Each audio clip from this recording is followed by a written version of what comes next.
Tata steel ध्रुवी gold, Tata steel ध्रुवी gold. नमस्कार, मी Achyut Patil, Tata steel ध्रुवी gold, Sangli. आज आपण कडेगाव तालुक्यामध्ये कडेपूर या गावी इथे आलेलो आहे। आज इथं आपले शेतकरी मित्र आहेत, त्यांनी टोमॅटोच्या प्लॉटला पहिल्यांदाच आपलं टाटा स्टील ध्रुवी गोल्ड हे खत वापरलेलं आहे आणि त्यांना खूप चांगले असे रिझल्ट आलेले आहेत। त्यामुळं आपण त्यांच्याकडून जाणून घेऊया त्यांना आपला प्रोडक्ट वाटला कसा आणि त्या खताचं नियोजन त्यांनी कशा प्रकारे केलं आणि त्यांना काय काय रिझल्ट भेटले।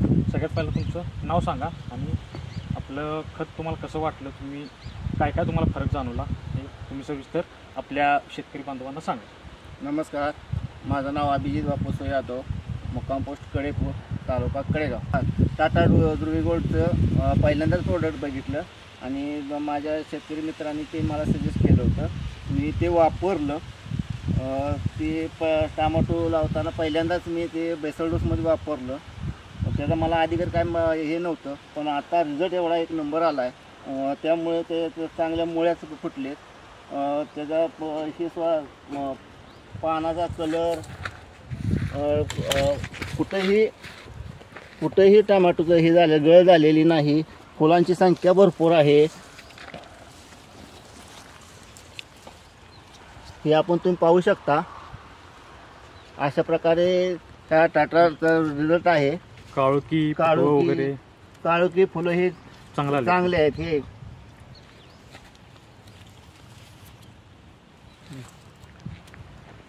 तर शेतकरी मित्रांनो,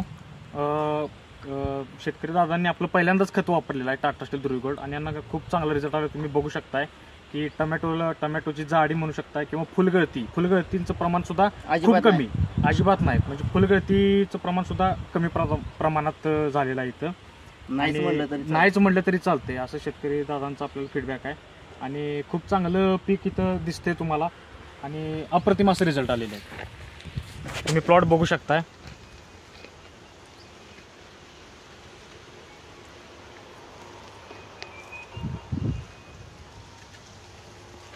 तर तुम्ही आमच्या शेतकरी मित्र बांधवांना तुम्ही काय सांगाल आपल्या खताबद्दल? खरंच तुम्ही एक वेळ वापरून बघा, खरंच चांगला रिझल्ट आहे त्याचा। मी वापरलेला आहे आणि याच्या पुढे मी ते पूर्ण प्रत्येक प्लॉटला वापरणार आहे। माझी ऊसाची शेती असते, मिरची असते, कलिंगड असते, त्यासाठी मी आता नियमितपणे त्याचा वापर करणार आहे। आणि माझ्या शेतकरी बांधवांना एवढीच विनंती आहे की तुम्ही फक्त एक वेळ वापरून बघा, तुम्हाला 100% त्याचा रिझल्ट भेटेल। धन्यवाद दादा, आणि असंच खत वापरा आणि भरपूर उत्पन्न निघू दे। थँक्यू, धन्यवाद।